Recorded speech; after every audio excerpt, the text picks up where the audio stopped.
बलिराम भवन के सभागार में महागठबंधन के घटक दलों की हुई बैठक। आपको बता दें कि भारतीय कम्युनिस्ट पार्टी पश्चिम चंपारण के जिला कार्यालय बलिराम भवन में जदयू नेता अनिल झा की अध्यक्षता में महागठबंधन के घटक दलों की बैठक हुई, जिसका संचालन भारतीय कम्युनिस्ट पार्टी जिला सचिव ओम प्रकाश क्रांति ने किया।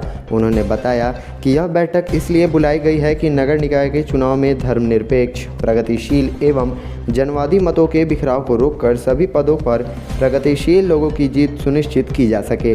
विगत कई दशकों से शहर निकाय के भाजपा मतावलंबियों का कब्जा रहा, लेकिन शहरों की हाल में कोई सुधार नहीं हो सका है। आज भी जल जमाव, सड़कों की शिकायत, साफ सफाई की व्यवस्था में सुधार नहीं हुआ, इसलिए मतदाता अपने भविष्य से चिंतित हैं।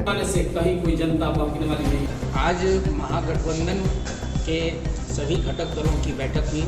इसका मुख्य विषय था कि अभी नगर निकाय का चुनाव जो है सो जिले के अंदर हो रहा है।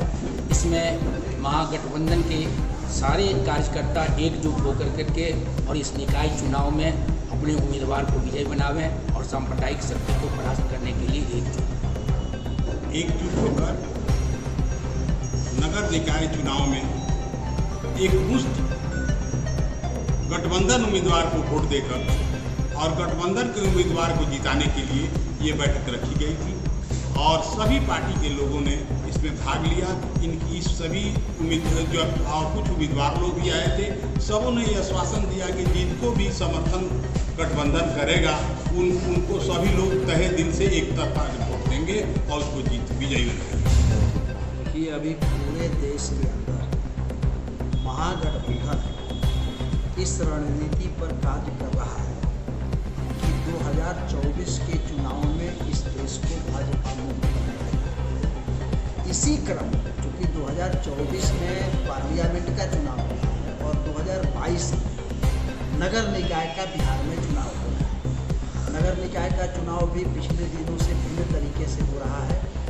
तो इस चुनाव में भी जो सांप्रदायिक शक्तियाँ हैं, भाजपा पक्षी शक्तियाँ हैं, वो अपने कुकृत्यों के बल पर, अपने पैसे के बल पर वो पुनः स्थापित होना चाहती हैं। विभिन्न पदों का चुनाव जीत करके वो चाहती हैं और अध्यक्ष को। आज पश्चिम चंपारण में हम लोगों ने महागठबंधन के सभी घटक दलों की बैठक करके पूरे पश्चिम चंपारण के शहरी निकाय के मतदाताओं को ये संदेश देने का काम हम लोगों ने किया कि सभी मतदाता सेकुलर, जनवादी और प्रगतिशील जो उम्मीदवार हों, जिनके विचार हों, उनके पक्ष में मतदान करें और भाजपा मत के जो पक्ष के लोग जो हैं उनको इस चुनाव में पराजित करें, क्योंकि यह चुनाव जो है वह 2024 के पार्लियामेंट का चुनाव जो है उसका एक टेलर है बिहार के अंतर्गत ये नगर निगम का चुनाव। इसलिए इस टेलर में हम ये चाहते हैं, हमारा महागठबंधन चाहता है कि हमारे वोटों का बिखराव नहीं हो, क्योंकि 31% से लेकर के 36% मतदान पर ही बीजेपी अभी तक सत्ता में टिकी हुई है। 64% वोट जो है वो बिखरे होने के कारण आज बीजेपी को सत्ता में जाने का मौका मिला।